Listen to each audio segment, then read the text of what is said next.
May all beings be happy. May all beings be healthy. May all beings be free from harm. May all beings love life. May all beings awaken.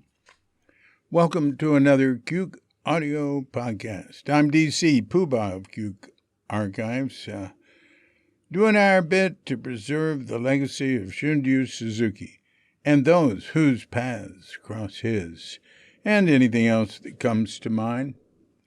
I pray that you and yours are safe and comfortable, free from economic hardship, and able to get out and do whatever it is you want within the limitations of the universal precept of do as little harm as possible. So today we have a guest, one Tripp. Ted Tripp, first, he was called Ed back then. He added a T to his name.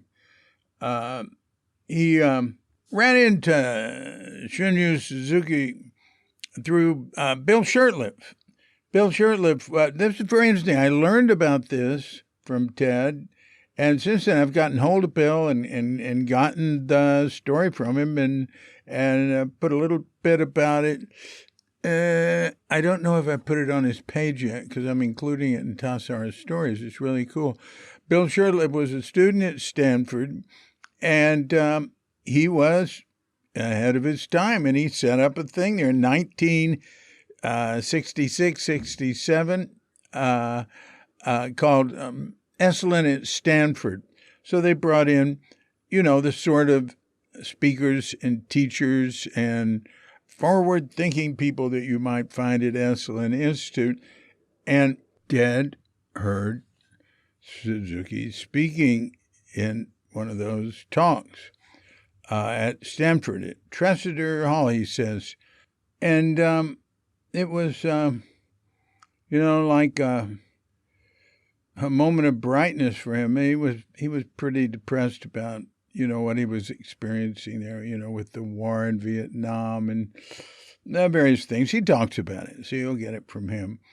And then he showed up at Tassajara in 68, and, he was a guest student for a little bit, and he tells his story a bit.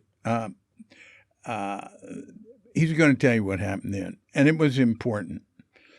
And because he was going to have to go to prison, he thought, or jail or something, for being an anti-war left-winger and all. And he wanted to know more about practice to be able to prepare for going to prison. And so Suzuki Roshi initially said he couldn't stay. He told him he could. And listen, Ted says something at the end that I'm going to give you a spoiler here. I think it's really good. He goes through, his whole life trajectory is pretty cool in the podcast. And we talk about climate changes, at the end. But anyway, I asked him at the end if he has anything he'd like to conclude with. And he said, a solid foundation of dharma and ability to practice meditation is a good preparation for what comes next. I really like that.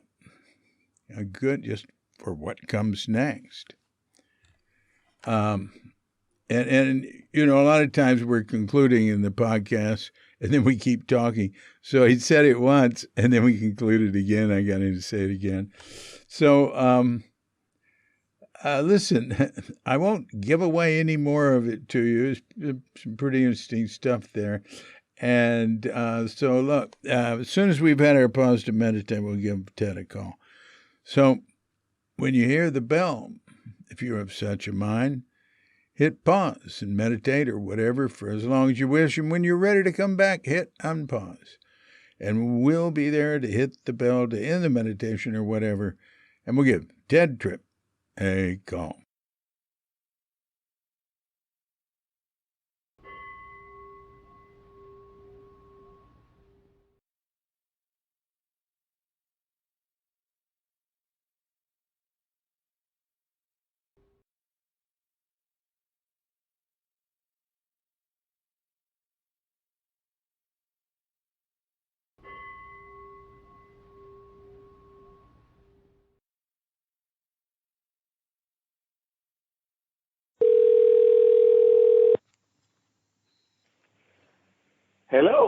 Hey, David. Ted, how you doing?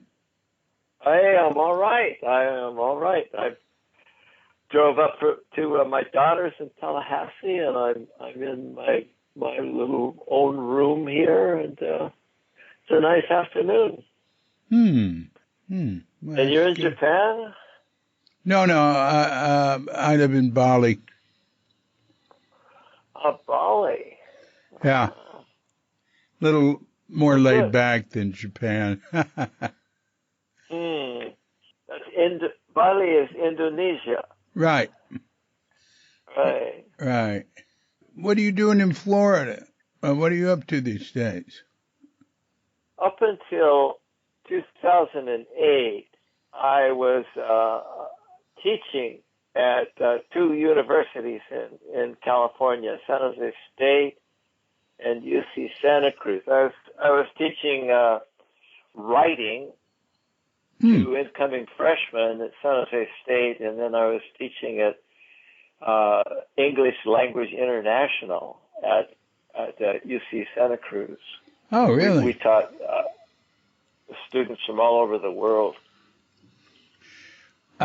Was that sort of ESL, English as second language? Mostly, yes, but a pretty high level. Yeah. Not entirely, but most of the students were prepping for college entrance at an American Yeah. What countries? university. Oh, gosh. Really everywhere, all the way Russia, Mongolia, China, Japan, of course, a lot of Koreans. All right, I have a question. Yeah. My experience in Japan was that Japanese put a lot of time into studying English. It was in their school system all the way through. Yeah. But, it emphasized reading. They had a lot of trouble talking, and their culture made them shy and not want to make mistakes. So they tended to have difficulty. I'm not being. Well, how do I say this? I mean, Americans have no room to criticize Japanese because Japanese, Right. many of them put a lot of time into learning a foreign language.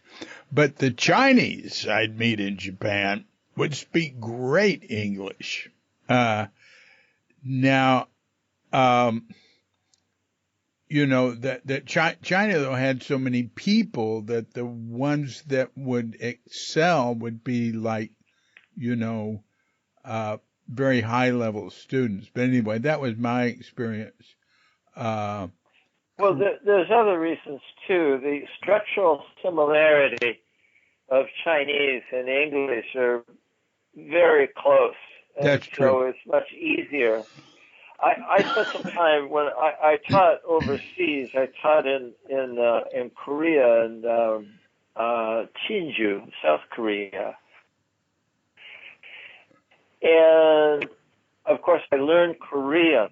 And sometimes, I would have a literal headache getting my mind to not think in the English way of forming meaning.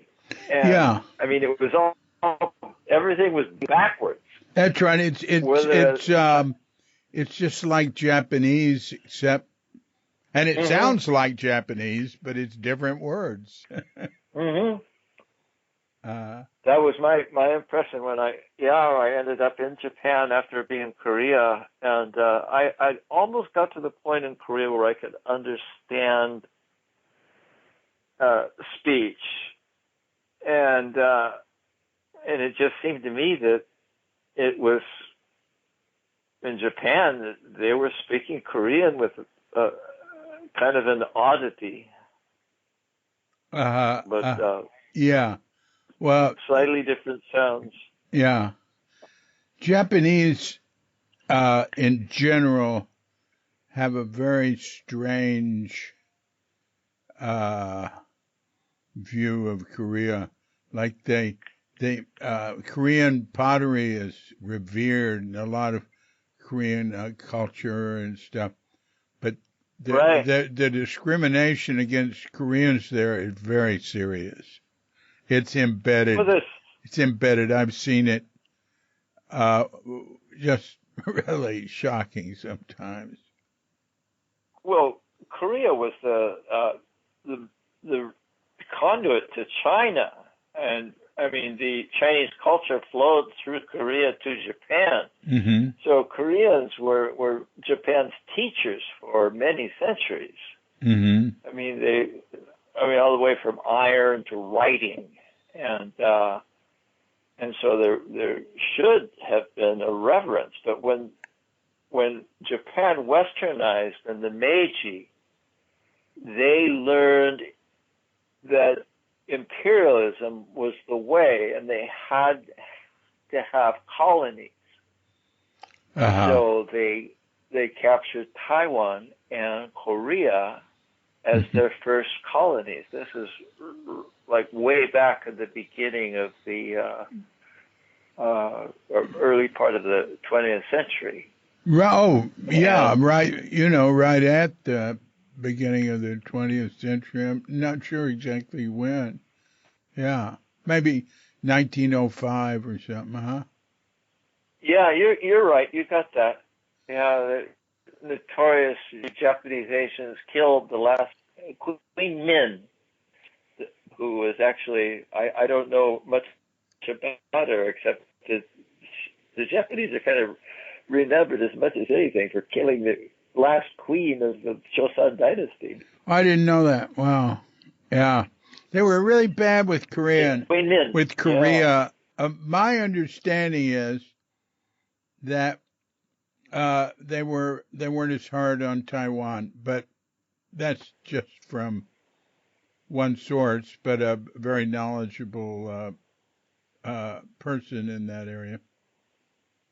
That could be. That could be good. I mean, they were brutal with Korea. I mean, it was a colony. It was like they just ripped off the rice, and I mean that's the thing. Rice is everything. Well, they made slaves out of men. Suzuki's temple during the war, Suzuki Roshi's temple had to, they were forced by the army to keep Korean forced labor. And later that was replaced with soldiers in the temple. And of course they did not like it, but nothing they could do about it. And Japanese made, or the government of Japan made Japanese the national language of Korea.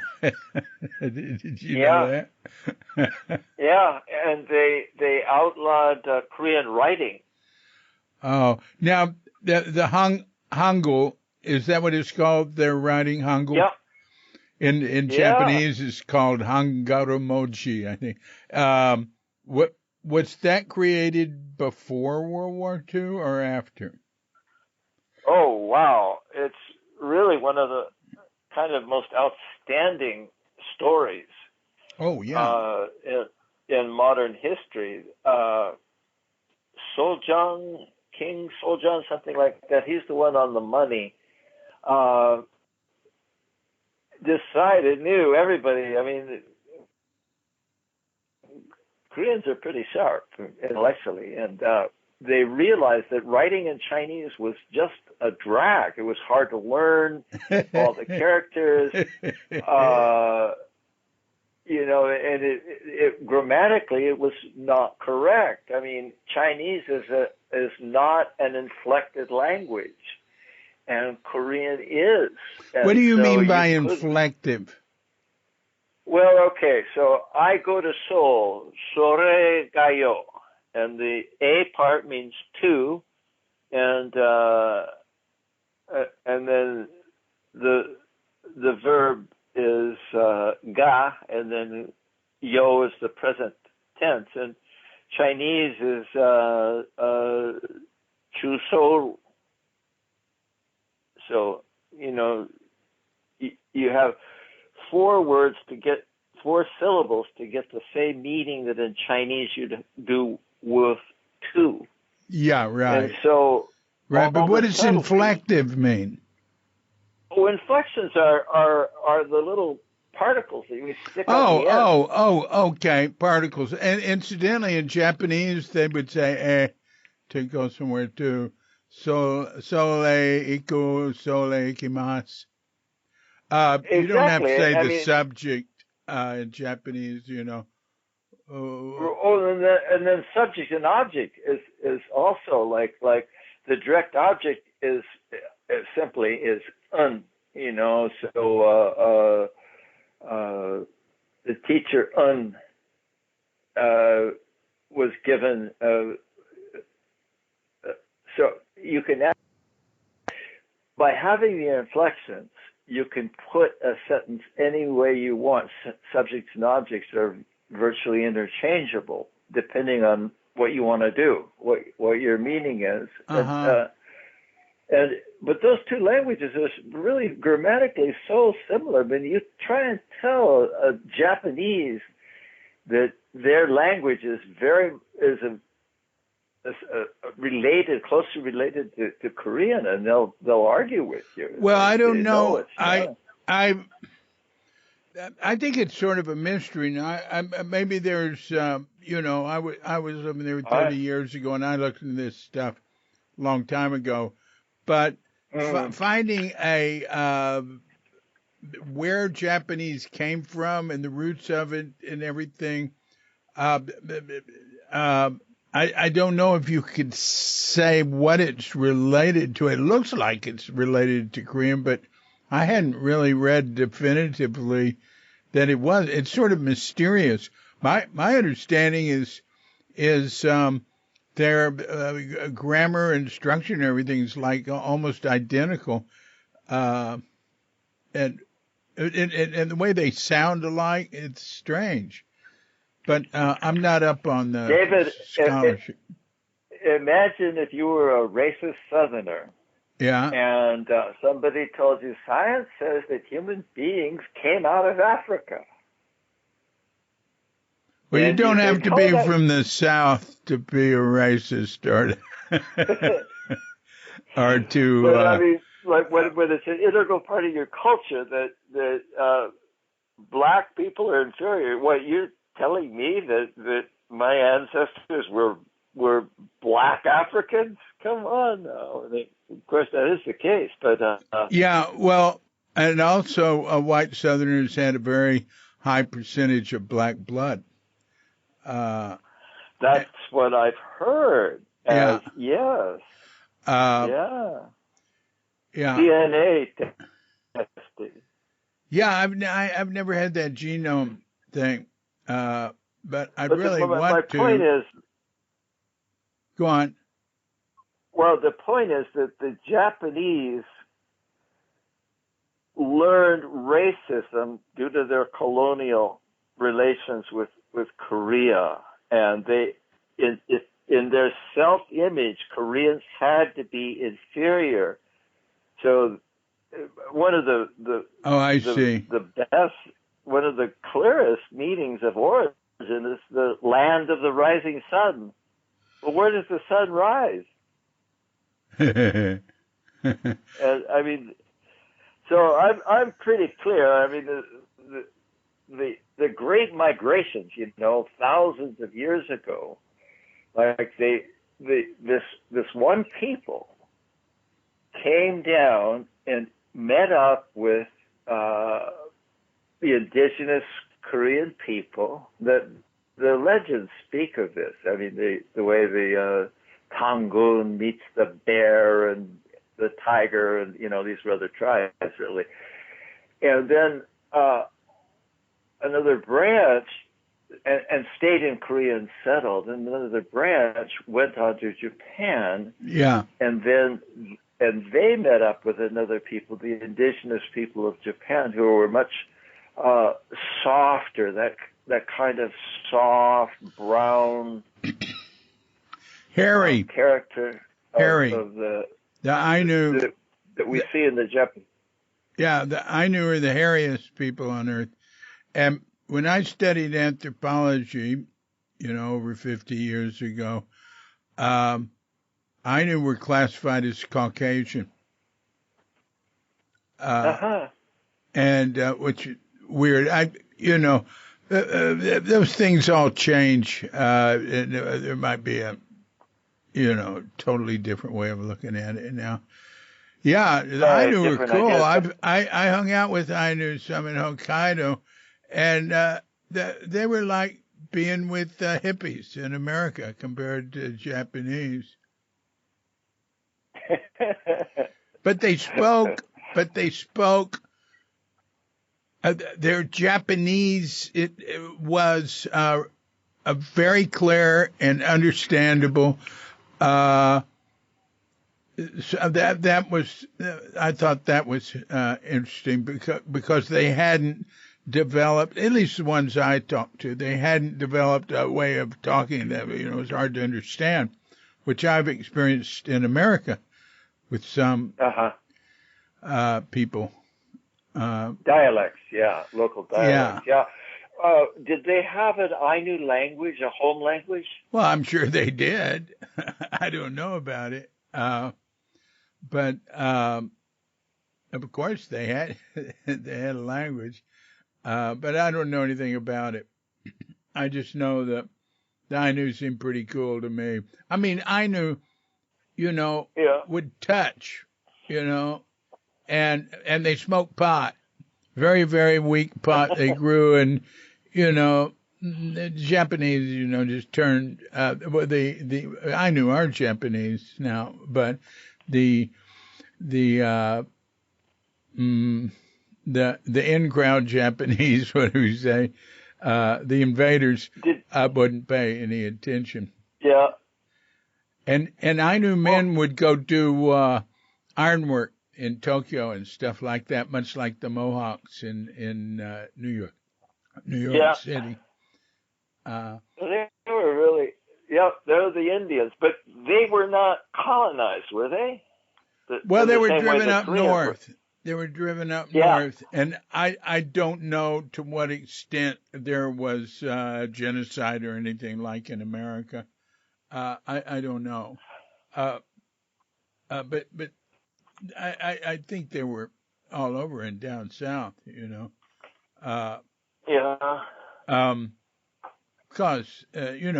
Hokkaido is like when I was there, Hokkaido was like the frontier compared to the other three main islands or Okinawa. Hey, I want to say something about Hangul. You said it's Sejong. So Sejong gathered his smartest people, and they back then they studied linguistics. I mean, they already like Chinese. Back when? When this was would Hangul? Be about the I think in the 16th century. Oh, is that right? And so they sent scholars all over the world to study various language writing systems. Chinese they already knew, but Mongolian had a completely different script, and Sanskrit, of course, and then there was the European script that we all know. And they came back and they developed a syllabary with about 100 different symbols with which it was possible to create every syllable in Korean. Some people say you can learn Hangul in a day. Yeah. And that allowed the people, this was what Sejong realized that Chinese was useless to develop Korea because people are not going to spend the time to learn it. Mm-hmm. And so he was able, to create this language that allowed Koreans, all of them, to be almost instantly literate. And it really, I learned Hangul in a day, and I can still I can still read Korean. I don't always know what everything means, but and for the most part, it's very true to the written and the spoken are close together. Well, what I read is it's the most true. It's the most perfect phonetic syllabary. But I wonder about hiragana and katakana in Japanese, because when I studied Japanese intensively, we learned hiragana the first day and katakana the second day. And there weren't 100 symbols. There were 50 or something. Right. And it's pretty, it's pretty good. I would, if I was writing a letter in Japanese, I would write it in hiragana a lot. I mean, the characters were, I wasn't that great at Japanese, but I could just write it in hiragana and, they'd understand. Did you learn any kanji? Oh yeah, definitely. But, I didn't get at a high level, but yeah, I knew kanji, and I studied, I studied Dogen and, Sandokai, the things we chant at Tassajara. I studied it all in the original and studied with priests. That's all, that's all Chinese, don't you? Yeah, I know. But, okay. Look, no, take the Sandokai. We chant it in, Japanized. No, you chanted in classical Chinese. No, we did not. Yes. No, what? the Chinese, I studied it in Chinese because it's so much simpler. But the character order and they have what you call the inflections. The particle, the Sandokai is Chikudo Dai Sin no Shin. That no in there is like an apostrophe S. So that's written. And in Chinese, there isn't that, and the word order is different. Well, what the Japanese did was they basically took their Chinese characters as nouns and base verbs, and then stuck these particles on. That's right, but they changed the word order so that the kanji, which means Chinese character, the kanji came to be used for Japanese. And of course, then Chinese entered into the Japanese language. So where they had the word harakiri, hara, is your stomach or the belly. There, and kiri is to cut. The Chinese pronunciation is seppuku, but they used the Chinese characters for Japanese words. But there was a meshing of the two. But the way Japanese have brought other languages into theirs, you can see what's Japanese. It's almost like everything is in italics or quotes, so that the Japanese, their language has not been, it hadn't turned into Tex-Mex,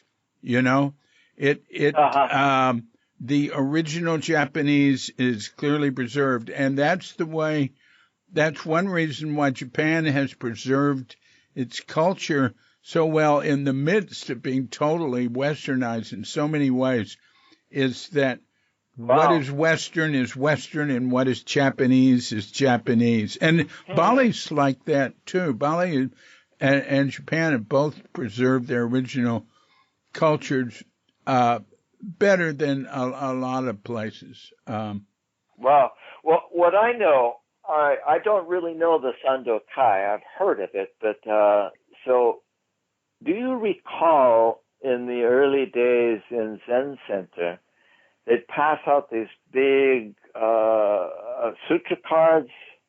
They're 8 by 12, and they showed Chinese character kanji, and below them would be in English the pronunciation. Right. Right. Well, Yeah.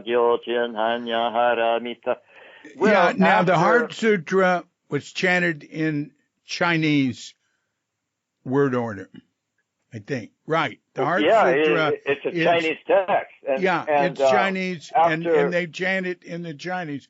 There's some things, like we chanted the Fukan Zazingi, the very long in Zazen under Tatsugami. We chanted it in the Japanized Chinese.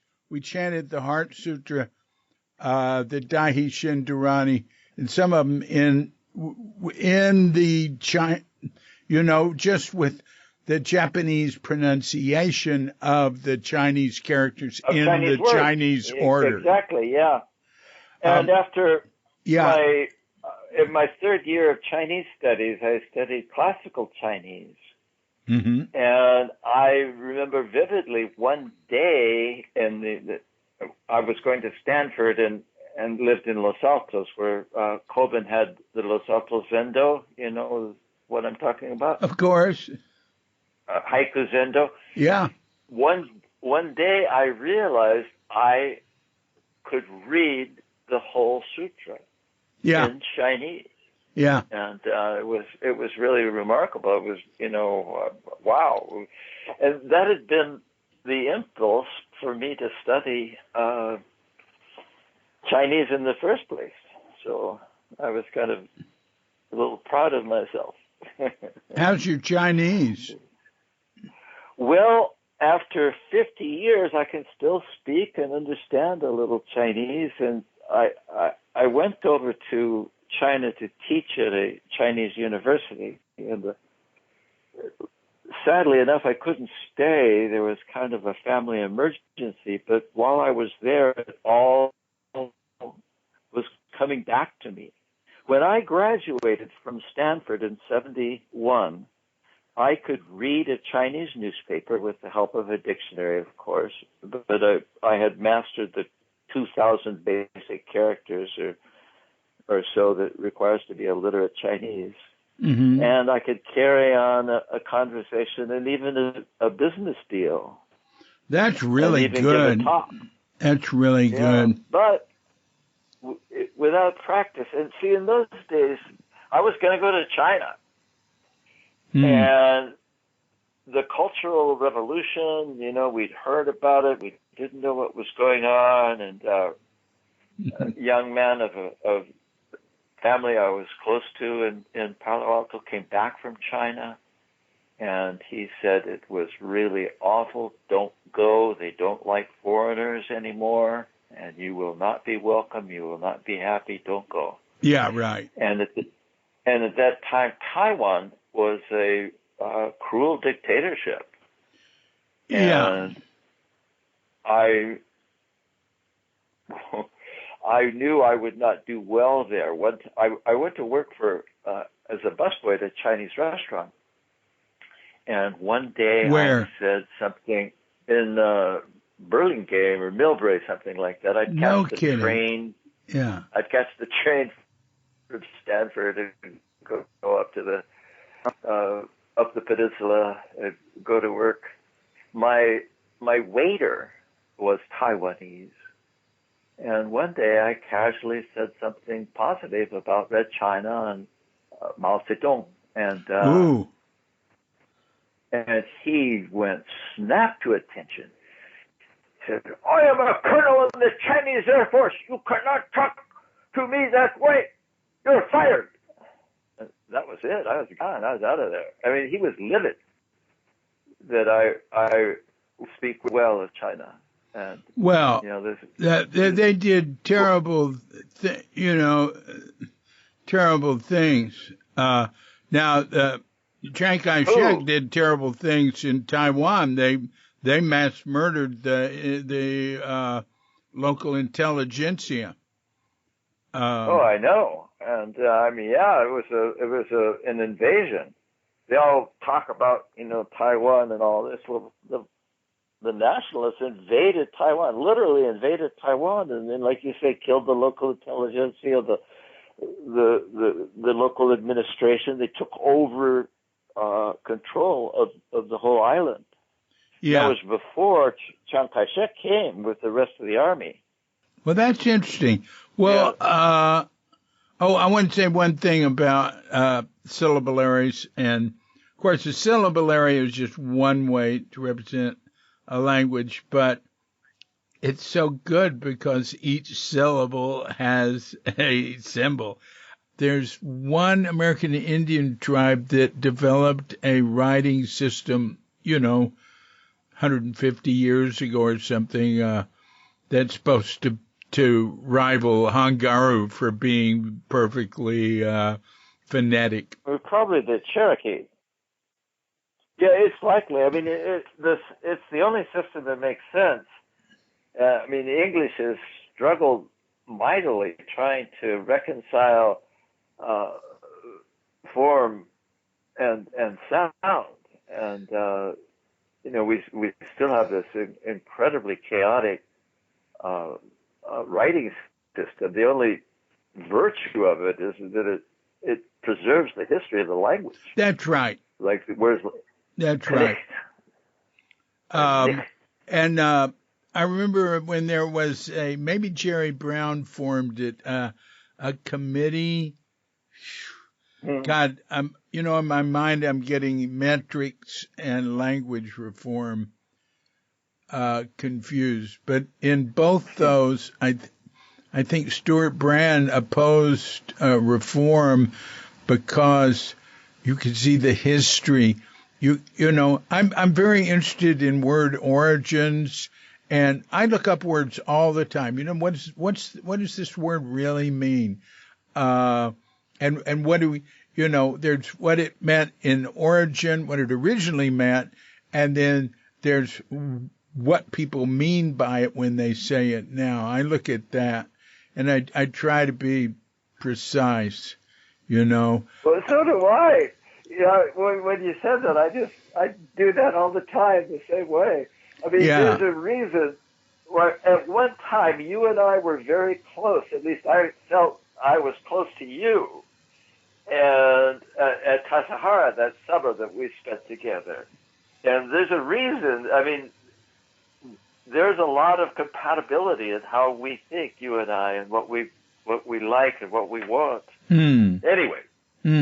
But I definitely do that exact same thing. I mean, I'm awful at it.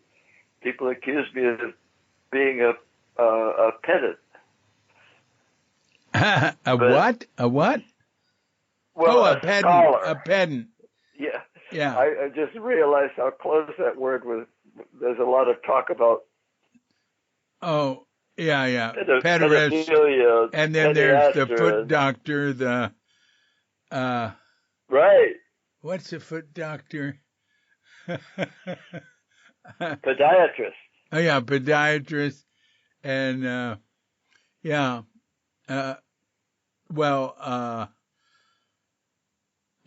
okay. Well, hey, let's go back to, look at your life in terms of your way-seeking mind story. When did you first get some hint at you wanted to know what everything was all about and that sort of thing? And what led you to Zen Center, etc.? I was a very ambitious young person, and they asked me. I did well on all the tests, and was a boys' state representative and a national merit scholar finalist, and I was admitted to both Berkeley and Stanford with scholarships. And wow. That's You know, great. I could have gone to either. And so they actually had a little radio program about young people going off to college. And they asked me what college I would go to, and I said that I'd go to Stanford. Why? Because it's the best, I said. Well, my actual experience at Stanford was really quite different. I mean, you know, I got to read and think about and meet people that I had never met before. I remember that we read Veblen, the Theory of the Leisure Class. We read the Communist Manifesto, Marx, and this is all with history of the Western civilization. But mostly what I discovered was that class. I had never really been aware of class. And there were all these people who were, you know, touting around people of money. They were, you know, that's like one of my best friends was a guy named Yo-Yo Uline. And Yo-Yo right now is one of the richest men in America. And not that I could go to him. And there was Tashi Yamada from Yamada Steel. And anyway, these all of this wealth, and I became really very confused. These are all my friends, but I am not one of them. And I just became, in many ways, like these ideas that I was dealing with, these liberal philosophies and of the classical liberal tradition, not what we call liberal today, which is some weird mishmash of fake human rights. And anyway, but the real liberal tradition of the Western civilization. And nothing seemed to work right. And at a certain point, I think it was my second year in college, I became aware that I was like a plaything of all these rich people. And that I would never be a peer. I would never be an equal. And even if I became, you know, a rich man, I would be in this middle class, you know, subservient of the rich.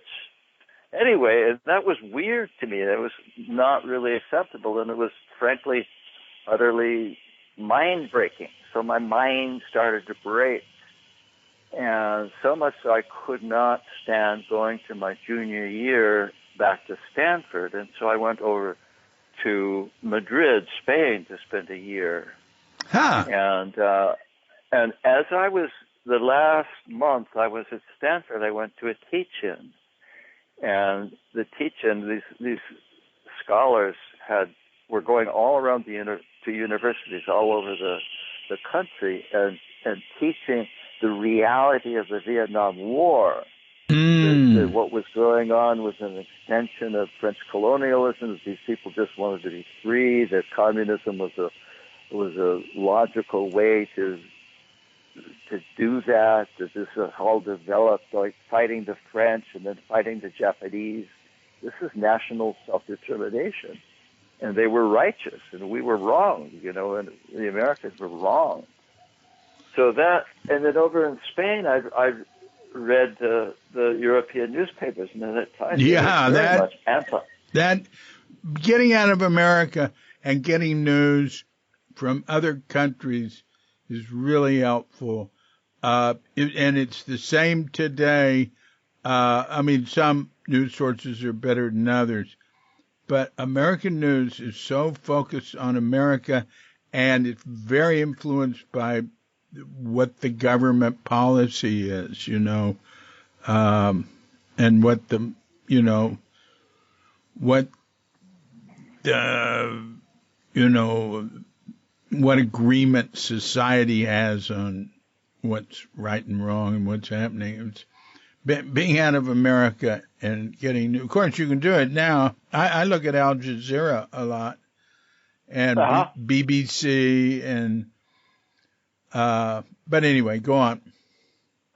Well, so we're really taking a young man with all of his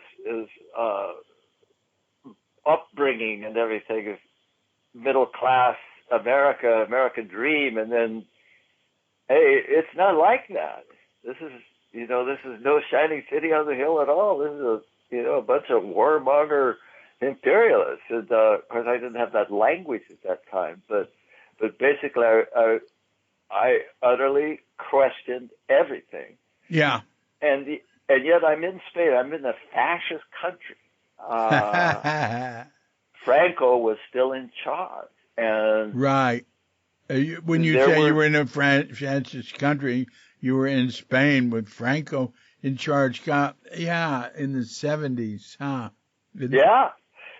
So I was hit once by a bedel, not a bedel, a policeman, for kissing my girlfriend, and this is like an off street kind of alcove. But he spotted us kissing, and he whacked me over the back with his club and said, "You can't do that here." And there was. Is that right? Another time, there was a student riot, and all the Spanish students came roaring in. I wanted to go to lunch, and I pushed my way out. When I got out the door, there was a whole line of Spanish soldiers all lined up there, hundreds and hundreds of them with rifles. And this big tank comes rolling along. It was a squishy little tank, but it was huge to me. And it had a water cannon. And that guy sprayed me with this water cannon. And, I ran away as quickly as I could, and I picked up a rock and I threw it at the thing. I was pretty mad, And, they arrested my roommate and charged him with insulting the Spanish state and throwing rocks. One American was as good as his other. And, of course, the embassy got him out soon enough, but the newspapers charged him for inciting the riot, and it was me. Oh, really? They arrested the wrong gringo, the wrong American. But and there were other things that, it was a wonderful, exciting time, real solid friendships, wonderful girls. I mean, I was going to stay, but my parents insisted I come back. When I get back, the whole draft thing is going on. In the time I've gone away, the whole war starts kicking up. Thousands of American soldiers are in. And acid comes around, and marijuana. Now, what year are you talking about now? Well, let's see, I think it was 1965. I smoked marijuana for the first time down at all Big right. I don't know where I got 1970 stuck in my head, 71. Not there yet. Not yet. 1966, I went to Spain. Oh, I see. So then that all makes sense.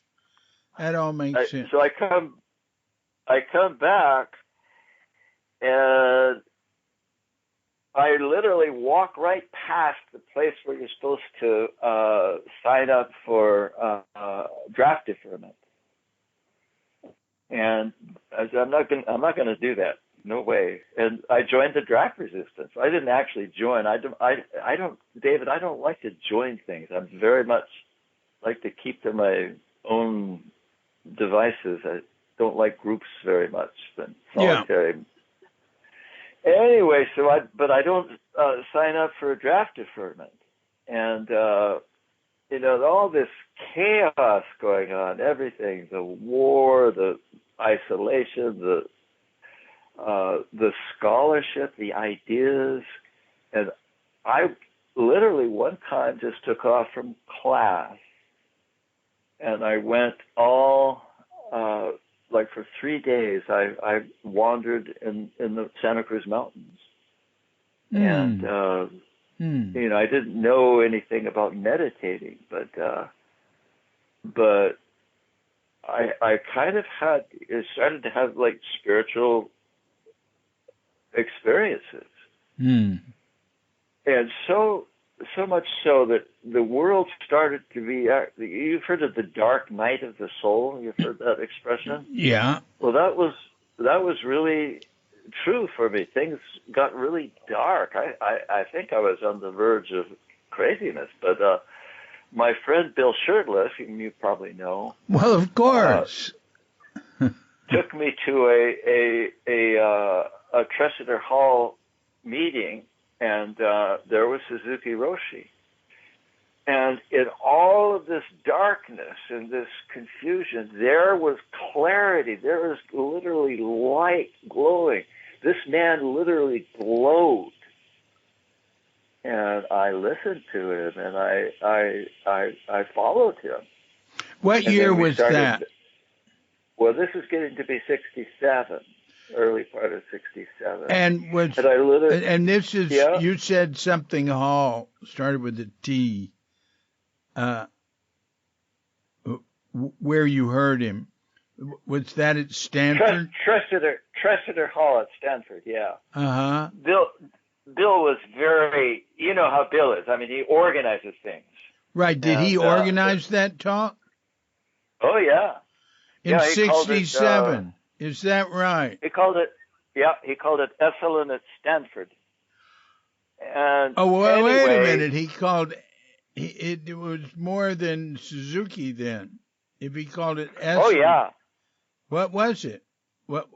Oh, we met all the big dogs. Alan Watts and Gary Snyder, and you know, everybody he could get who was you know, something.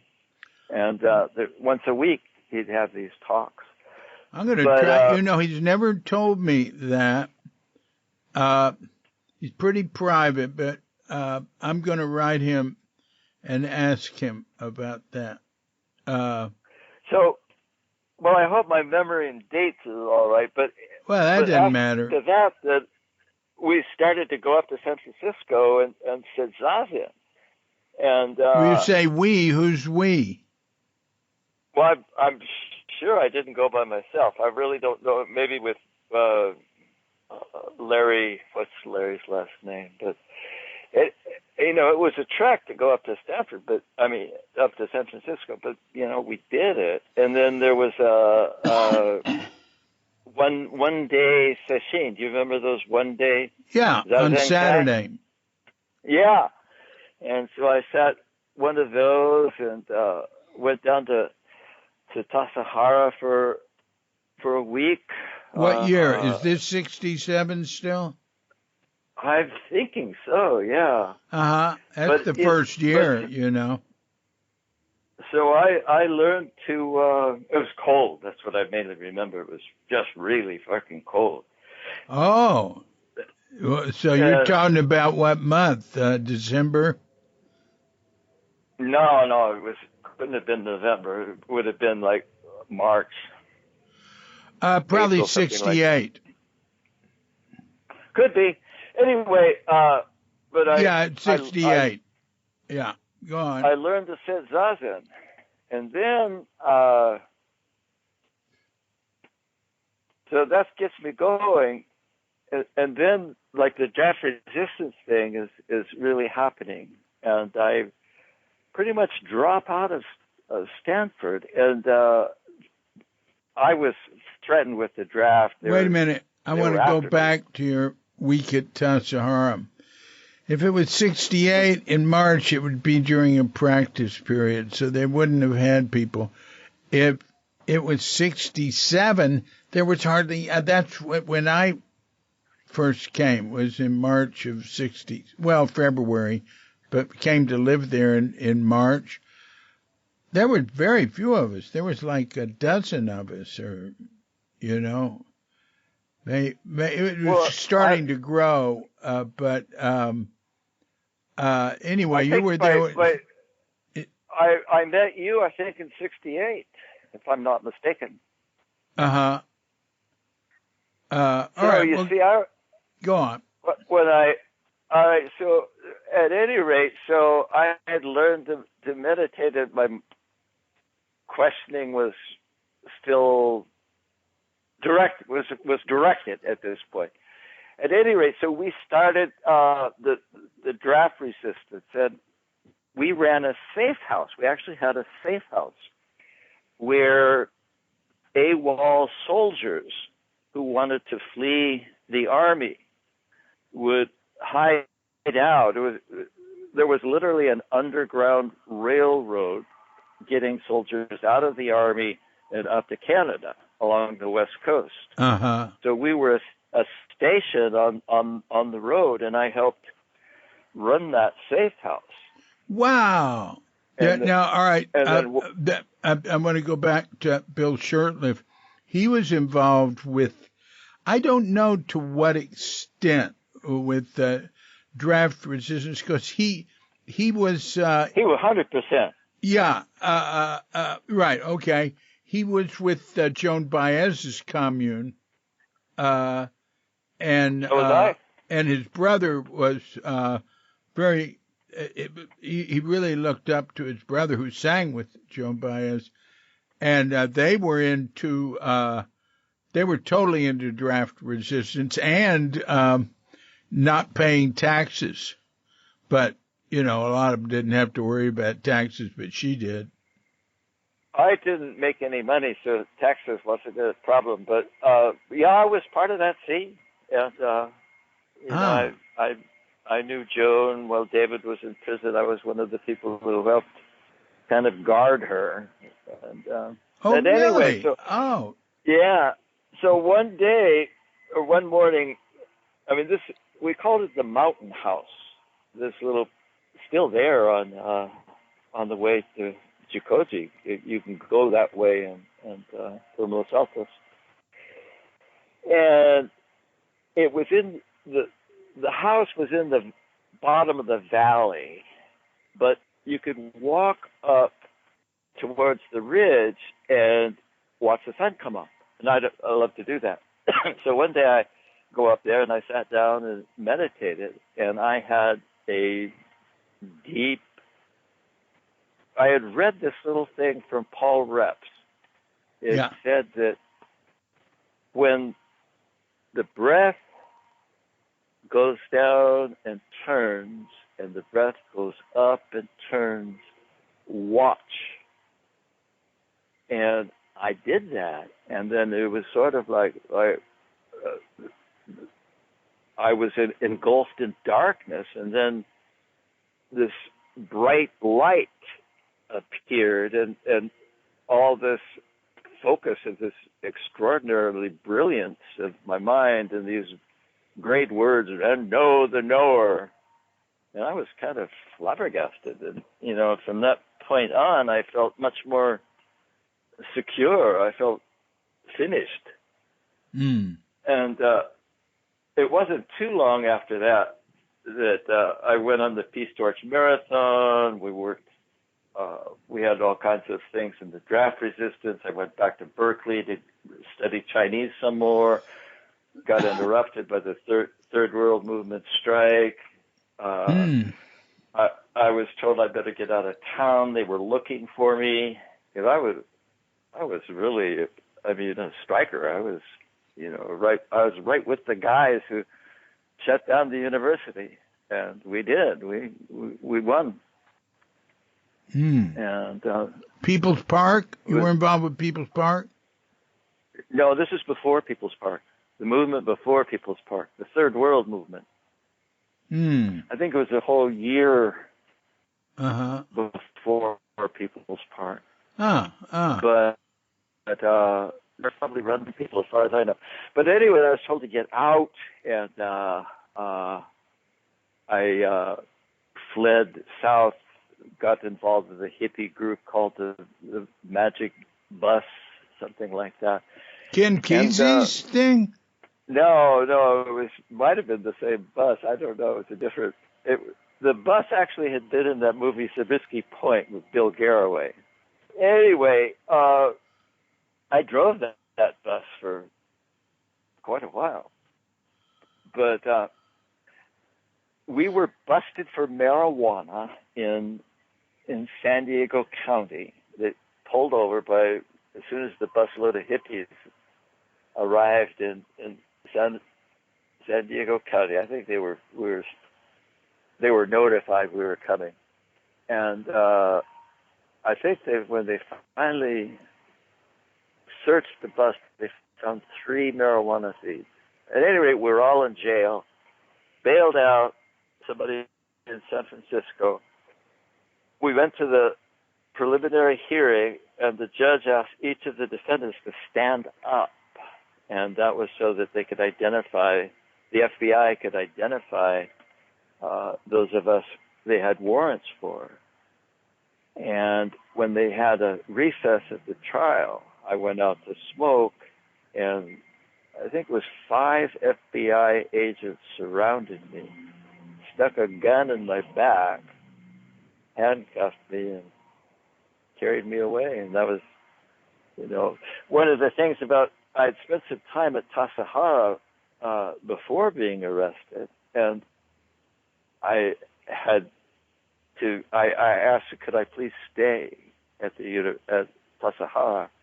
And I asked Suzuki Roshi if I could stay, and he said no. And I said, please, I'm going to go to jail, and I really I need to have my practice so I can survive. And he said, okay.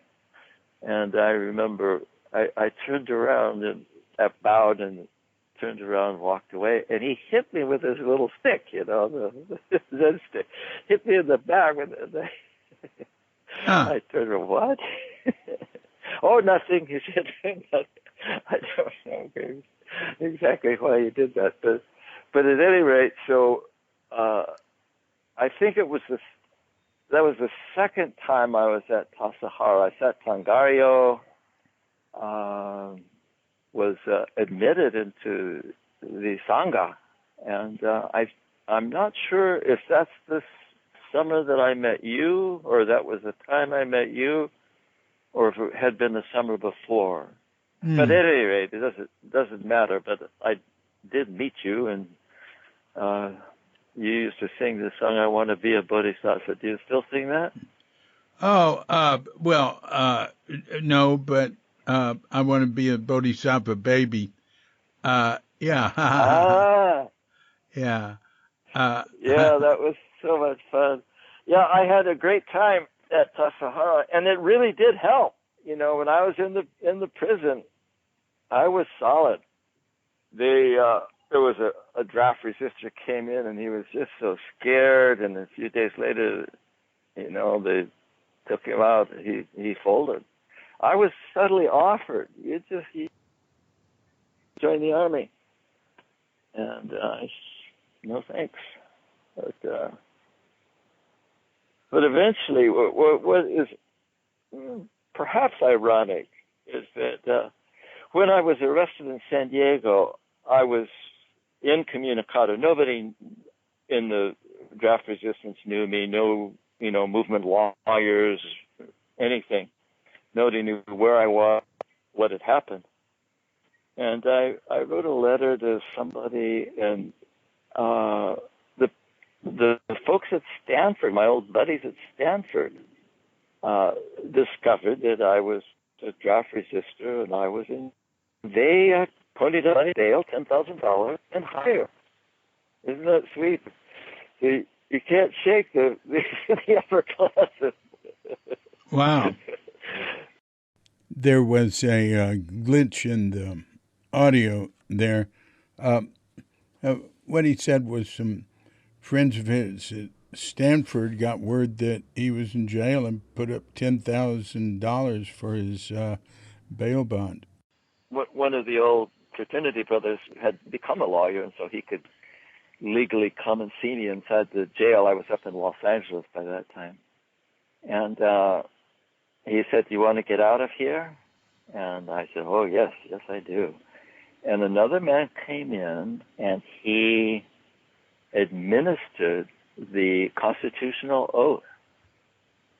And I repeated it and accepted. And that gave them the surety that I was not a enemy agent. And so they wouldn't bail me out if I was a communist who wanted to overthrow the 1950s stuff. But so I satisfied them, and they let me out.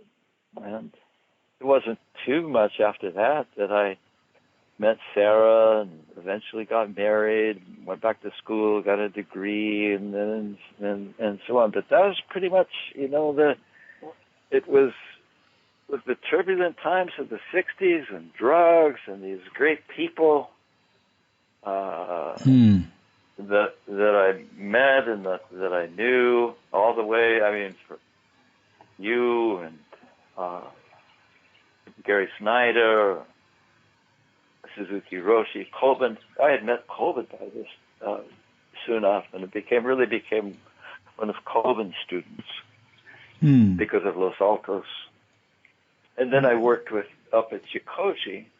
But the awakening part, I really don't know. If I had gone to Berkeley back in '63 and had just settled down to be a good, normal student, I probably would have, who knows what I would have studied.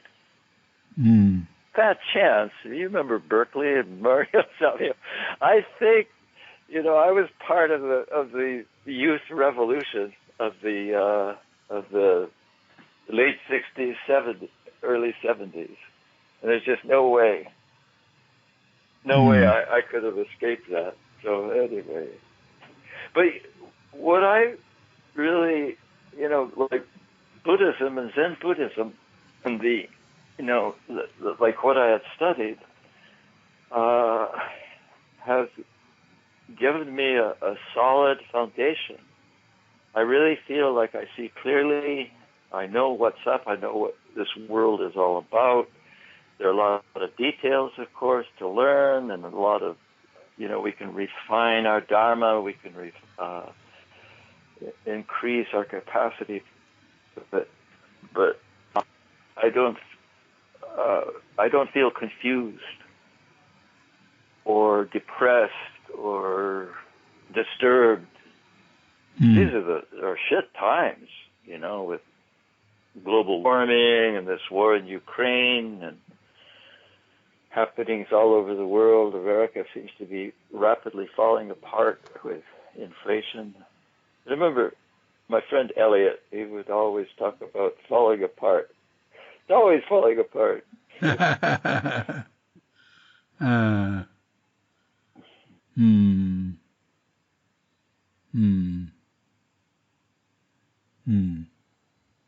That's quite some series of experiences you've had, from the Chinese and the Korea, and I always liked Korea, incidentally. I love Korea. Yeah, it was a relief after being in Japan because it was so much more relaxed. But Spain and Tassajara and Chikoji. Yeah. Do you have any kids? 3. I'm at my daughter Lisa's right now. She's a professor at the FSU, Florida State University Film School. Oh, right. Her husband is the dean. And how do you spend your time these days? Well,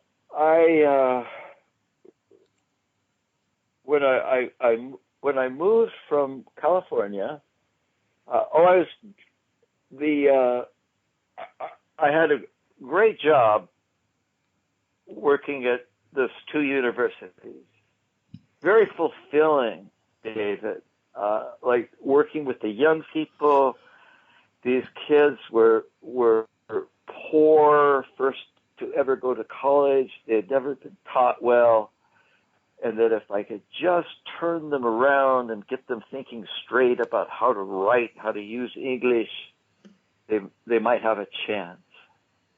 And on the other hand, like the whole world came to me. One time I had 50 Mongolians come and to our school. And I worked with so many of them, and so interesting. I learned a little Mongolian and the writing system and the history. Mm. And another time I had 50 Chinese students come from Xi'an, China. And I was able to talk to them very well in China. In fact, there's always a graduation ceremony, and all the teachers give their little talks, everybody. Well, I gave mine in Chinese. Mm. And my Chinese students understood completely what I said because it was very simple. Yeah, and so the financial crisis of 2008 wiped out the university's funding base, and the schools literally had no money from the legislature. The taxes were so reduced by all the foreclosures and evictions. So I could have worked very part-time, but there were so few jobs, and the way they worked is that you'd bid for a class. You'd say, I want 2 classes, I want 3 classes, I want 4 or 5 classes, and you get more money. And if you have 5 classes, wow, you're actually able to make a living. But I just decided they cut the program in half. I mean, it went from 2 semesters to 1 semester. And so I'll just retire. I'm old enough to retire and let the younger teachers. And you see, ELI just disbanded. One day, they had us all meet at a local restaurant and gave us a T-shirt and a gift card to Starbucks and a chocolate bar and said, thank you very much for your service. That's it. So I could no longer afford the rent in California. And my daughter said, well, come on out here. We've just bought this house, setting up. You can help us get the house ready. And she knew I wanted to buy a boat. And there are lots of boats for sale in Florida and sailboats. So I moved. I moved to Florida, and I've been here ever since. And, how long since what year? Well, I think 2009 was when I finally moved out, and I bought my boat in 2010, and I lived on it ever since. So there's some. Is that right? Wow. Yeah. Wow. Well, it's like I couldn't afford a house, and at that time it wouldn't have been. We didn't want to live with my daughter and son-in-law. Yeah. Well, that's neat. Yeah, the boat's worked out well. It's hot in summer. It's without it. I bought a little air conditioner for it, but because it gets stifling. The water is hot, David.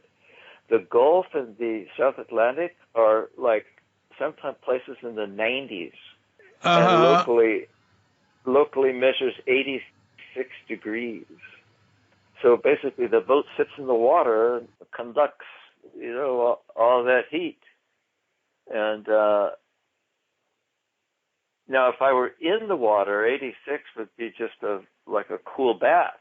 Yeah, right. But 86 degree air is uncomfortable already. And then when the sun beats down on an uninsulated fiberglass boat, it just gets cooking in there. I mean, it'd get 100 degrees easy. So, but the rest of the year, it's really quite nice. And the boat sails well. It's a good boat. Have you noticed any increase in the temperatures in the time you've been there? Of the water, Much the hotter. air? Both the air and the water are noticeably warmer. There'll be these, remember with the heat dome in Texas, New Mexico, Arizona? Well, when they were having their heat dome, we were having these daily thunderstorms, which really made the weather quite nice. But then the heat dome moved over, and it was just hot. That was when inside the boat was just awful. But yeah, it seems, and I noticed the water rising. Notice, a few inches. There's definitely, you can, granted time, well, there's certain markers, like they'll build a dock, right? A fixed dock. Yeah. And there are days now when that dock is covered with water. And they wouldn't have built it at that height. Yeah. It's really weird, the minuscule amounts that the ocean average has risen and what large amounts it has created in the variation around the world. I mean, there's people here in Bali who got places, on a beach and they had to leave it because the water, got too high. I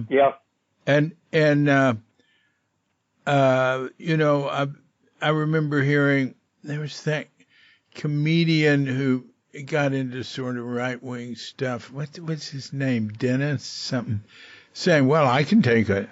The world gets a degree, 2 degrees hotter. That's all right, 2 degrees. No, he didn't understand. It's like your body getting 2 degrees hotter. We don't do well. No. Yeah. We're all set up for 98.6 Fahrenheit. Yeah. The human bodies have gotten warmer over I don't know how long a period of time. What do you think about climate change? You got any thoughts on that? We're screwed. David, people have not thought this through. What they want to do, all this Green New Deal, is that they just want to replace the current energy system with solar panels and wind turbines and all these other things, and it's just not going to work. There is not enough rare earth and copper and everything to create that kind of energy. Yeah. And we require a fundamental alteration. The car culture has got to go. The fact that we've built a civilization out of the automobile is really one of the dumbest things that any culture has ever. Yeah, in hindsight, in hindsight, it's dumb.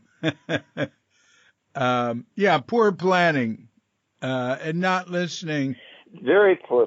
Not listening to the warning signs. I mean, there were warnings way back in the 20th century about climate change. Not real loud ones, but they were there. And in the 50s, it was recognized by a number of scientists, and it was,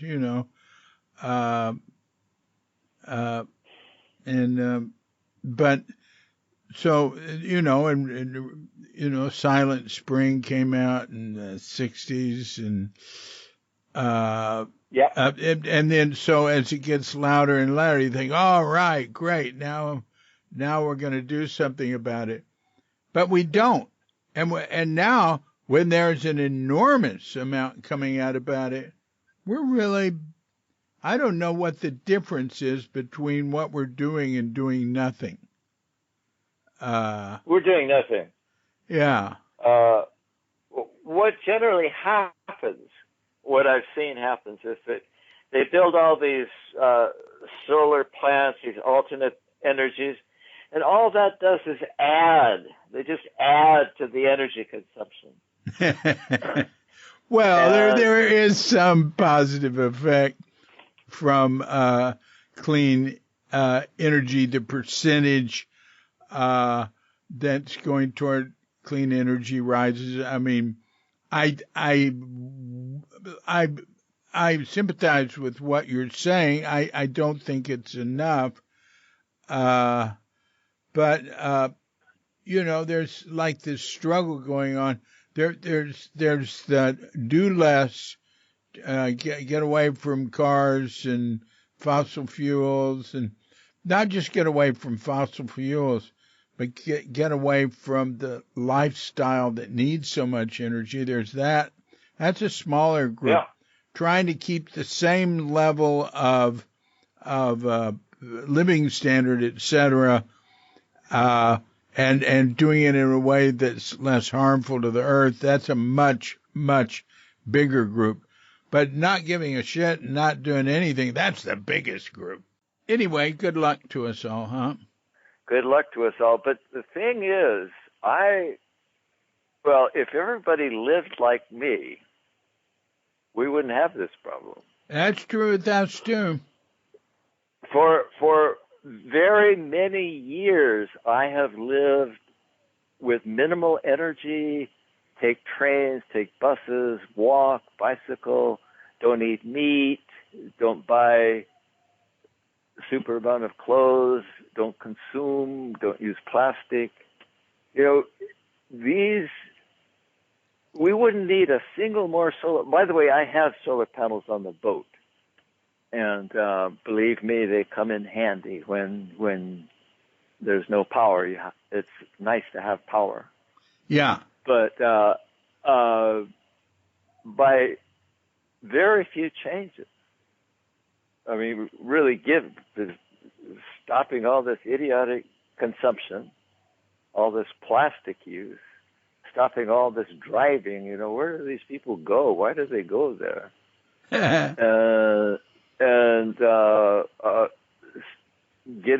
Changing industrial agriculture to sustainable, to organic farming, overnight, or, in a short amount of time, this thing would reverse itself. We could still use fossil fuels. It's not like no fossil fuels, just not so much of them. Yeah. That's my theory. But those kinds of changes are politically unacceptable. People will not give up what they call their standard of living. Not only will they not give it up, there are there are literally billions trying to get into it. Oh, you mean to join it? Yeah. Yeah. I don't know about this turning it around. When the Titanic saw that it was going toward that iceberg, it couldn't be turned quick enough. That's right. You remember Jared Diamond and Collapse? Of course. All right. One of the chapters was about the Scandinavians in Greenland. Do you remember that? I do, but I don't remember the salient points. Well, when they arrived in Greenland, it was in one of these warmer periods, and they were able to reproduce their Icelandic lifestyle with the cows and the pasture and the milk and the cheese and their slightly primitive lifestyle worked fine. Then when it got colder, they could not adapt. The word for the local natives was skraeling, and they despised the skraelings. I don't know why exactly, what caused them to. They weren't Christian, maybe, who knows. But anyway, the Skraelings ate seal. The Scandinavians would not eat seal because who knows why, but but the story that Jared Diamond gave is that they would not adapt to the changing conditions, and they maintained their beloved agricultural system till long past when it was not viable anymore. And they all left or died. Yeah, he gave, he scored countries on survival, survivability. He gave Japan high marks and America low marks. But, you know, it's global now. And you know, the good guys are going to go down with the bad guys in terms of dealing with climate change. But we'll see what happens. Hey, I think we should summarize. No, we should come to a conclusion with our conversation. It's been a lot of fun. I've really enjoyed it. Yeah, me too. And I learned a lot. You know, I see on Cuke.com, I've got a 1995 interview with you. Really? Yeah. Yeah. And you were living at Jikochi and having a hard time. And it sounds like you've done pretty good since then.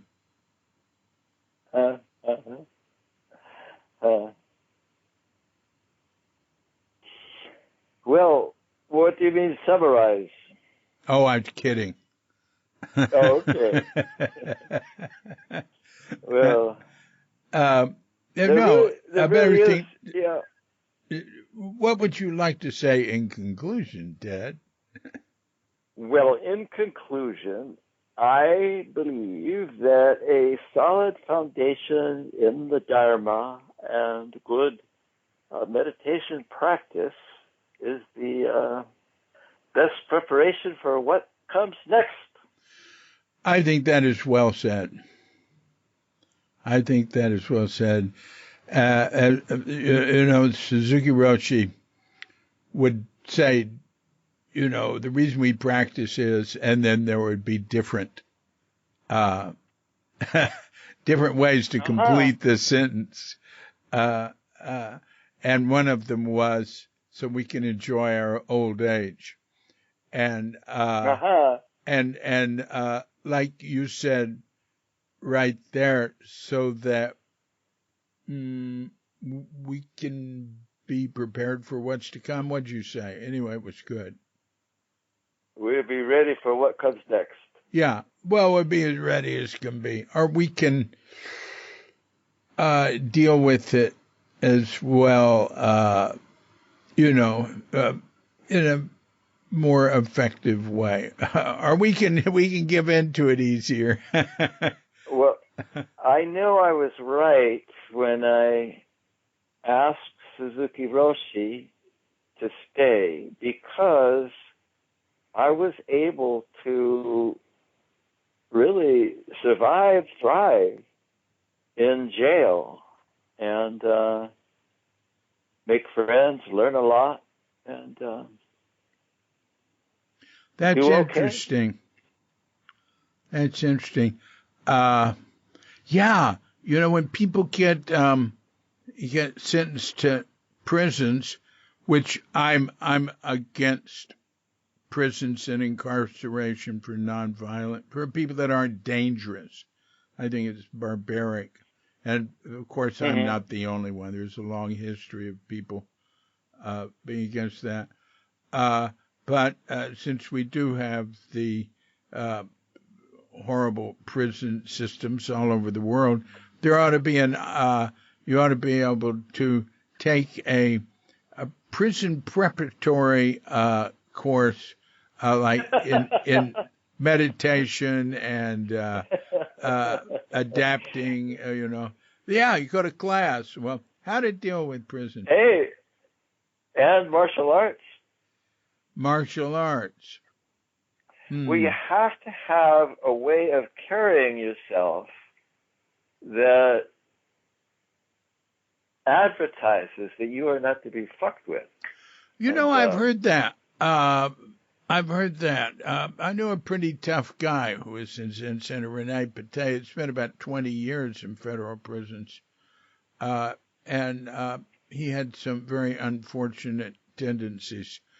And he said, you can't. I visited him in prison twice. He said, you can't lead with your personality here. I thought that was very interesting. But also, he told me, like, his, as soon as he got there, he said, they test you. And he said, the guy serving him food in line, I don't know what he did. Didn't give him a time or didn't give him enough or something. He showed him. And Renee told me he leaped over the table and attacked the guy. And, he got some sort of administrative problem because of that. But he said it helped.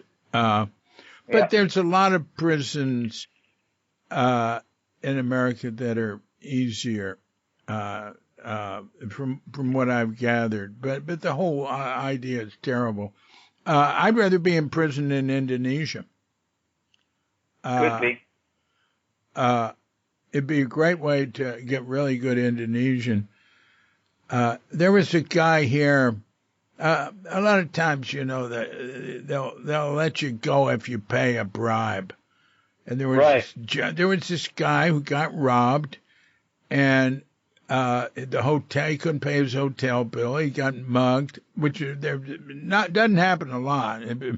Very little in the area where we live. Pretty low crime place.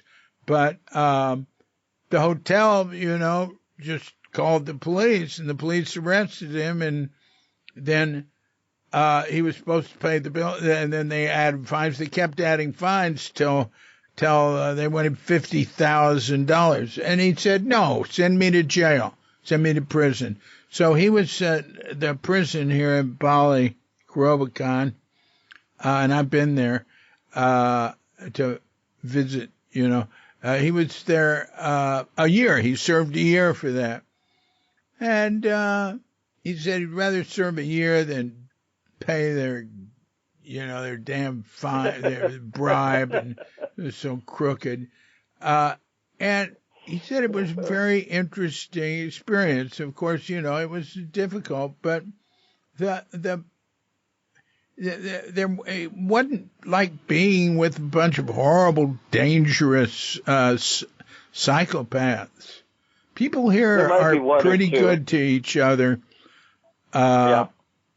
On the whole, and I was at the prison with a very close friend who had been in prison 5 different times, and we were picking up some art there, and all these guards came over and said hello to him. But anyway, all right. I've forced us to go on even longer. When you made such a good point of that, would you restate it? All right. A solid foundation of dharma and ability to practice meditation is a good preparation for what comes next. Hey, that is great. We should conclude with that. Thanks a lot. All right. Goodbye to you. Thanks for the fun time. Yeah, that was great. Really enjoyed it. And take care. All right. Bye, my friend. Enjoy Bali. Yeah. So thank you very much, Ted Tripp. Writing teacher. Yeah. That's pretty neat. And his ESL, English as a second language experience, I loved it when he said, when it was his turn, one of the teachers, to give a talk at the graduation ceremonies. There were like 50 students there. He taught from China. He gave his talk in Chinese. And I enjoyed talking with him about language and we were talking about the syllabary the Koreans use, where each sound stands for a syllable, like the hiragana and the katakana in Japanese. And I mentioned there was an Indian tribe I'd read, that had developed one. I said about 150 years ago. It was actually between 1810 and 1820. I've looked it up since then. And I was thinking it was the Sioux, but right away Ed said Cherokee. That's interesting. I was reading about the guy who did it. Incidentally, his name was Sequoia. So I guess he was named after one of those big redwood trees, huh? Anyway, so he developed it, and he was illiterate. He didn't read English, but he just developed it and used different symbols that were sort of like letters, and some of them were letters to stand for these sounds. 86, as I remember. Yeah, 86, and then reduced to 85 for some reason. Anyway, I enjoyed that and enjoyed talking with Ted, and I enjoyed the way he summarized it. Hey, let's hear that one more time. Well, I'm just going to read it from my transcription of the podcast. Thank you for this, Ted. A solid foundation of dharma and the ability to practice meditation is a good preparation for what comes next. This has been a Cuke Audio Podcast. I'm DC Puba of Cuke Audio and Cuke Archives, coming to you from sleepy Sanur with Doggy Bandita and dear lovely Katrinka. We're wishing you and yours and all of us a grand awakening.